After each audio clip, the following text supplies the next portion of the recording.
The family reunion had ended only an hour earlier. Laughter still echoed in my ears as I sat alone on the edge of the bed, finally checking my phone after a long day of forced smiles and polite conversations. That's when my heart sank.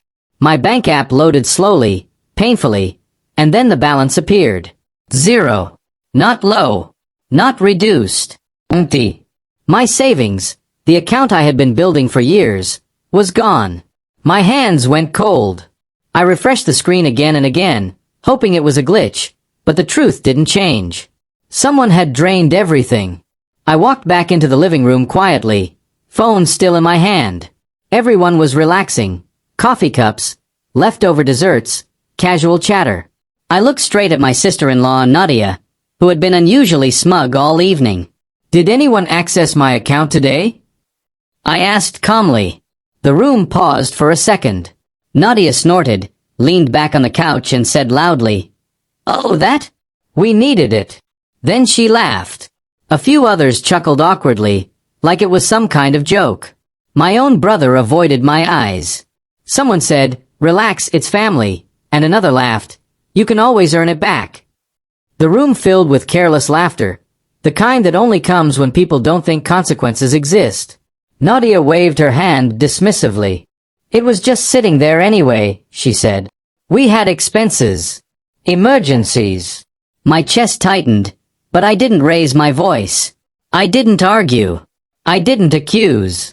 I simply smiled. That smile confused them more than anger ever could. I sat down slowly and nodded. "You're right," I said softly. "Family helps family." The laughter grew louder, relieved. They thought they had won. They thought my silence meant weakness.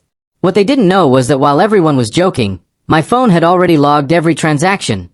Timestamps, IP addresses, device IDs. I had set up alerts years ago, just in case. I had never imagined I'd need them for my own blood. Nadia leaned forward, grinning. "See? You're not useless after all," she teased. More laughter. My brother finally spoke. "We'll pay you back someday." I smiled wider. "No rush," I said. Inside, my plan was already complete. Calm people think clearly. Angry people make mistakes. I waited 10 more minutes, letting them dig themselves deeper, letting every careless word land where it belonged. Then I stood up and said gently, "Before everyone leaves, I just need 5 minutes." The room quieted. Nadia rolled her eyes. "Oh God, here comes the lecture." I shook my head. "No lecture," I said. "Just clarity." I connected my phone to the TV with one smooth motion. The screen lit up with my bank statement, every withdrawal highlighted. The laughter died instantly. I pointed calmly. "This withdrawal," I said, "was made from Nadia's phone. This one from the home Wi-Fi. This one while everyone was sitting right here." Silence swallowed the room. My brother's face turned pale. Nadia stopped smiling. I kept my voice steady. I already spoke to the bank. They flagged it as unauthorized. The report was filed an hour ago. Someone gasped. Someone else stood up slowly. Nadia jumped to her feet. "You wouldn't do that to family," she snapped. I looked at her, still calm. "You already did," I replied.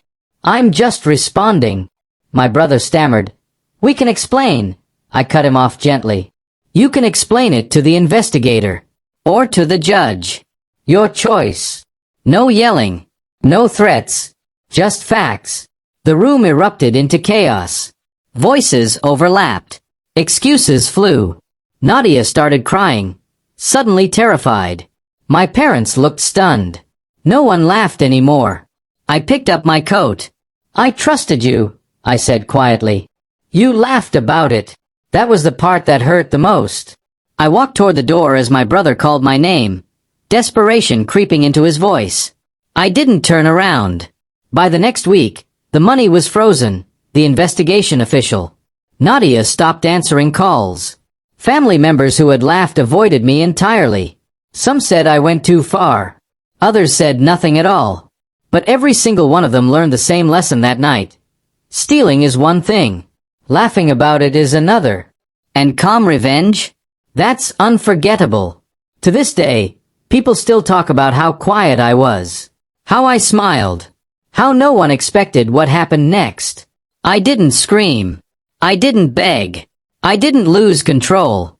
I simply reminded everyone that respect, once broken, doesn't get patched up with jokes, and family doesn't mean immunity from consequences.